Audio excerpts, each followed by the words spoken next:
So what do we got growing here in Casa de Rosado that is indigenous to Michigan? We got wild ginger here. This is a beautiful plant. This is a second-year plant we have in our north garden bed. They like a little bit of shade, you know, they're kind of from the woods and all.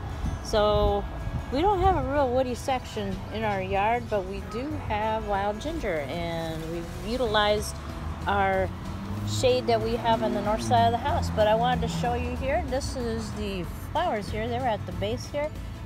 I bought just a tiny little clump, I think about 2 or 3, I think I bought about 3 of them and planted them in here. And they've formed a little colony here. They spread by rhizomes.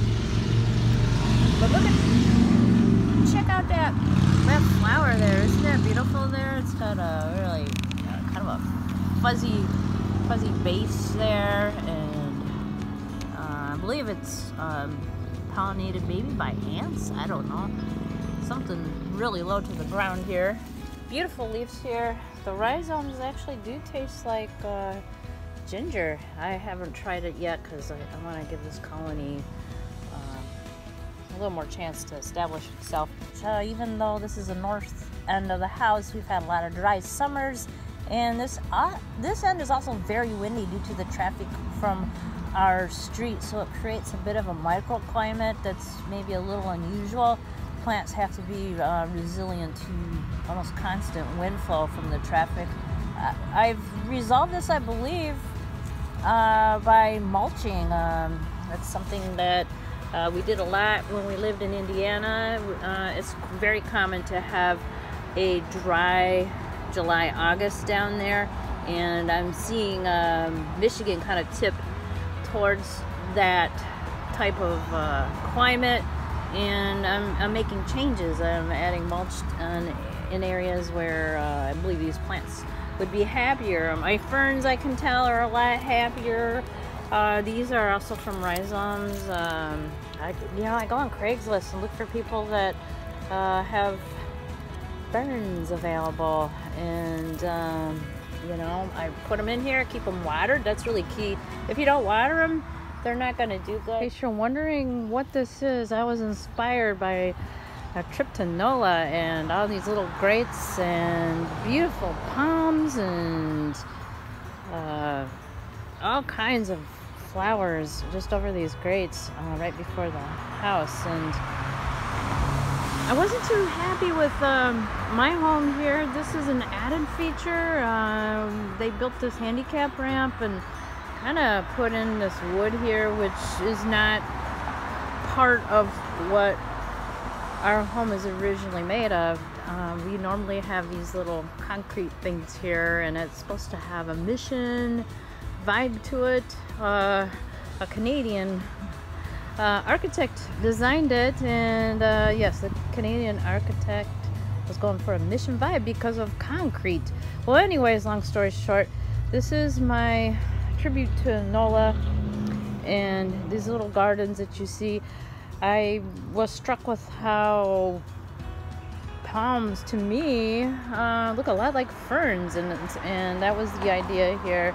I wanted to bring in some beautiful ferns, and there is some debate whether the ostrich fern is part of our native plant species. I've seen some people say it is, and some people say it isn't, or it's not listed, or maybe some just list a few. I'm not really sure, but if you're a fern expert, I know they do very, very well.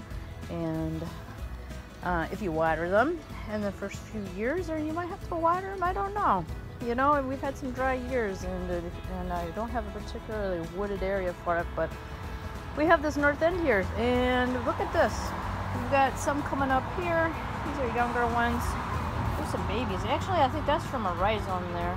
Pretty certain that's from a rhizome.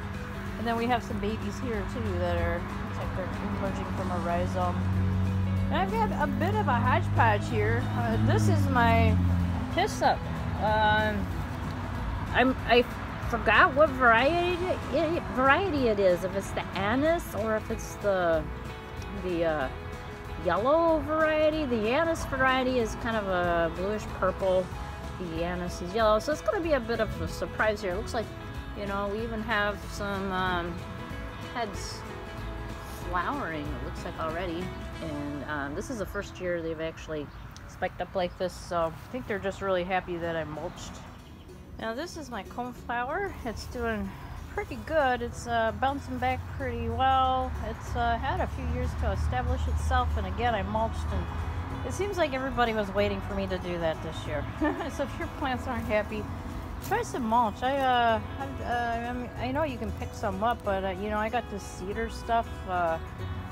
I like it because it's supposed to like resist spiders, and you know, it's something when I'm weeding, I really get really freaked out when I accidentally grab a spider, which I've done before. I believe this is my aster. You know, I plant things and I just can't remember what they are. But you know what I'm gonna do later? I'm gonna like take a picture on PlantNet and run that through, and then I'll remember what it is. And that, of course, is my butterfly bush. I haven't trimmed it up yet. Please forgive me. I've been a busy person. I wanted to get this other garden going. It's gonna forgive me, and I'm gonna have tons of butterflies. I've already had monarchs and swallowtails looking at it like, hey, when are you gonna give us some flowers? So it should be coming along soon. And now I'm at kind of my southwest garden here. This is like a really like dead zone. It gets insanely hot in the summer. Very little shade, so I had to put stuff in here that I thought maybe would enjoy full sun. And the rose mallow has done very well, and I have some yarrow here too. The rose mallow loves to have heat, and you often will think that it's, you know, done and just dead, like especially the first time you plant it. You'll have all these little wooden stalks and all, nothing. Everything else will shoot up, and then your rose mallow will be doing nothing. You'll think, what did I do?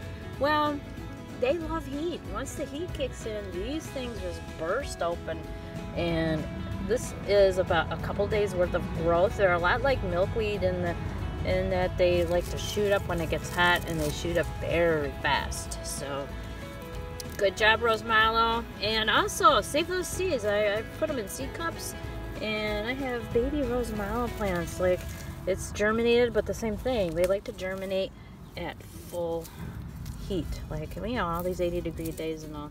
They really like it. Now this is a variety of yarrow, and I'm not quite sure what kind it is, but I wanted something about the rose mallow gets pretty tall, so I wanted something that gets about half its height to sit here that could possibly do well in heat, and it seems to be doing fine. These two on the end here seem to be doing a little bit better. That one seems to be struggling, but we're gonna baby that. And let's see, I believe this is my cherry tree. Yes, this is my cherry tree. Or maybe it's a plum. Oh, it's got thorns. Yes, it's a plum tree.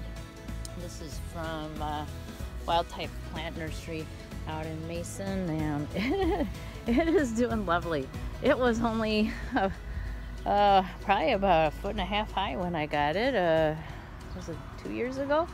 And it's filled out. It's actually looking like I might have to trim it. But you know, I'm looking up here and there's no power lines. I'm like, this would be the perfect spot for a tree. It won't interrupt my power lines. We can provide some different kind of leaves for the lovely butterflies and moths and caterpillars that rely on this. I forget which ones.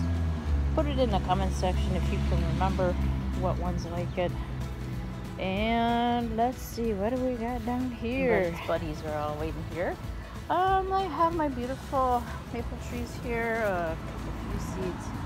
We're going to be losing our big ones here eventually. There's a lot of insect damage I've noticed, and branches, like, you know, that will happen in time. So I'm planning here by saving some of the better trees from this mother plant. Now this is my pawpaw. I'm actually going to move this because I have a feeling it'll be dropping fruit all over my neighbor's yard and the sidewalk, and I'm not sure how crazy they'll be. for that to happen. So I'm going to move it actually back behind this shed. I have a little, you can't see that, back behind my camper. I have a little garden area that I'm going to put that in, and nice deep bed. I think it'll be really happy. It has a nice open space in the background. You can't tell from here, but it should get a lot of great light and be very, very happy. And then we can have our fruit, and the woodchucks can enjoy it, and we'll all just have a grand old time. Now here is a row of ferns. It's been, it's really dry here, even though it's kind of woody and shaded. This is one of the driest parts in our yard. It's that really light, fluffy, gray, powdery dirt. It should be an area that I mulch. I haven't done it yet.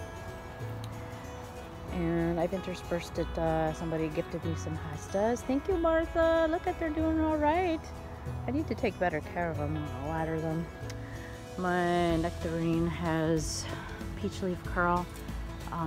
It's pretty extensive, and oh, you know, sometimes you have to let things go, and you know, just like your animals, and you know, it's their time, and I'll be kind of sad to see it go. Here are the raspberries that my friend David gifted us. David and Sue, thank you. Look at, they're coming right along here. These were just canes we stuck in the ground. Dug some up, and golly, how many? 12 of them or so. This is, again, probably about, what, 2-3 years? I can't remember. Time just goes sometimes. Picking up trash, you know. That's, you know, we live in the city. This is part of city life, is things blow around, you know. Let's take a look back here. This is our garden on the southeast side of the house, and of course we have our milkweed. A lot of people don't realize milkweed is a biennial. Correct me if I'm wrong, but you will notice a lot of times you won't see a rhizome coming up from a prior year, but all the little seed pods will have new shoots. So it's very important to save your pods, stick them in the ground. This is exactly what I've done here. Is I've stuck a seed pod in the ground, and this is the beautiful purple variety that our monarchs just love here. Have a nice little patch that I've started. It was more dense on the other end, but I wanted more over here just to kind of spread it out. We have such a lovely area for it to grow in. This is the orange variety of milkweed. I accidentally gifted somebody a pod, and I forgot that they, you know, kind of need those pods because they're biennials, and it's not coming up. So I had to go out and buy some, and I'll be more careful with my pods. Now this, I believe this is my Culver's root. I believe that's what it is. I'm about 90% certain this is Culver's root, and it should form a beautiful white flower here. And oh yeah, it looks like it's starting to do something. First couple years I had a terrible time woodchucks. It's a woodchuck's favorite snack, and I could not get them up. Now this is something here too that the woodchuck loved, and I really don't remember what it is. Is it really the swamp milkweed? No, I don't know. Oh, no. This is smooth aster? Okay. You know, is that really a smooth aster? I don't know. Sometimes these little tags just blow everywhere, and then I really don't know. Well, maybe it is a smooth aster. But that's the random garden. I've got more stuff in here, but peonies. Look at the ants. Look at the ants in there. They are just having the time of their life. They just live for this moment. Oh, okay. They're like communicating. Did you see that? They're like rubbing antennas with each other and stuff. They're very friendly to each other. Oh, that one's real fat. That's what I've heard. Like, you can actually find the nests. Like, look at how fat that abdomen on that one is. If you followed a fat ant back off of a plant, it would lead you to a nest. And yeah, if I was gonna find an ant, it would be that one right there. It would be that one. Okay, I'm gonna leave you be and leave these ants be and grow something. Get out, enjoy the weather. If you don't have a yard plot, do a little, get it something from a dollar store, get some dirt. There's all kinds of things you can grow. Bye bye.